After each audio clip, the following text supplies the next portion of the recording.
بسم اللہ الرحمن الرحیم۔ معنی الاعجاز و ارکانہ، اعجاز کا مطلب اور اس کے ارکان۔ مختصر گفتگو اس موضوع سے متعلق ہوئی تھی اب سے 2-3 دن پہلے۔ کل میں نے کچھ اردو میں PDF کی شکل میں کچھ پیج بھیجے تھے، آپ نے ہو سکتا مطالعہ کیا ہو۔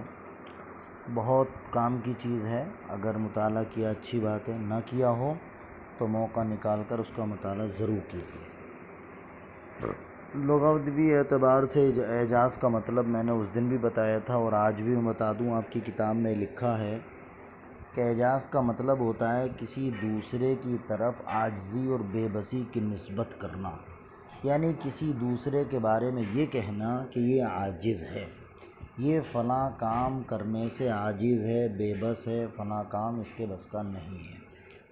اس کو کہتے ہیں لغت میں عاجزی، اعجاز۔ قرآن کے معجز ہونے کا مطلب یہ ہے کہ قرآن نے دنیا کے تمام انسانوں کو اس بات سے عاجز اور بے بس کر دیا ہے کہ لوگ قرآن کے مانند کوئی دوسرا کلام پیش کر سکیں۔ یہ ہے، یہ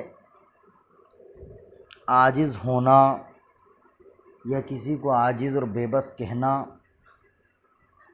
یہ ایسے نہیں ہے کہ ہر انسان جب جس کا جی چاہے، جس کو چاہے وہ کہہ دے عاجز ہے۔ ایسے کہہ دینے سے نہ کوئی عاجز ہو سکتا ہے اور نہ کسی کے کہنے سے وہ خود معجز ہو سکتا ہے۔ ایسا نہیں ہے کہ قرآن نے بس یوں ہی کہہ دیا اور لوگوں نے سن لیا اور بس قرآن معجز ہو گیا اور لوگ عاجز ہو گئے اور صاحب قرآن کا اعجاز ثابت ہو گیا۔ ایسے نہیں ہے، دلائل کے ساتھ ہے، کچھ اس کے ارکان ہیں، کچھ اصول ہیں، کچھ شرائط ہیں، وہ پائے جانے چاہیے، تب جا کر کے کہا جائے گا کسی کو عاجز اور کسی کو معجز۔ انہوں نے ایک مثال دی ہے، وہ آپ دیکھیے کہ ایک پہلوان ہے زبردست، وہ یہ دعویٰ کرتا ہے کہ میں پہلوان ہوں۔ ایک دوسرا پہلوان ہے، وہ کہتا ہے نہیں یہ پہلوان نہیں ہے، یہ پہلوان ہو ہی نہیں سکتا۔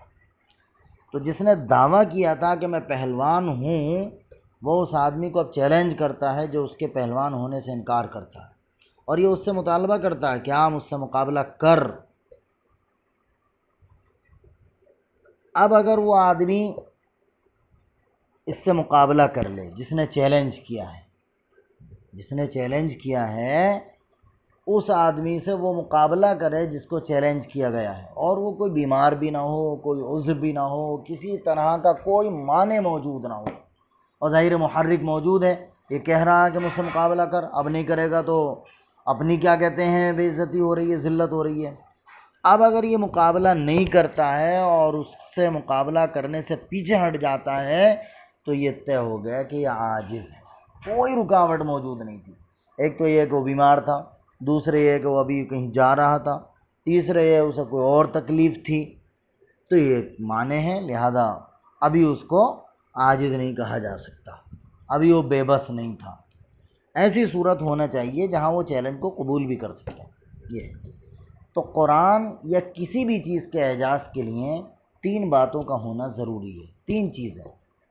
پہلی چیز ہے التحدی، یعنی تحدی کا مطلب یہ ہے کہ سامنے والے کو اس جیسا کام کرنے کے لیے مجبور کرنا، چیلنج کرنا، اس کو اکسانا، بھڑکانا کہ ایسا کر کے دکھاؤ، تمہارے اندر ہمت ہے، طاقت ہے، تم کر سکتے تو کرو، لاؤ کر کے دکھاؤ۔ اس کی مثالیں میں پیش کروں گا، ابھی کتاب میں موجود ہیں۔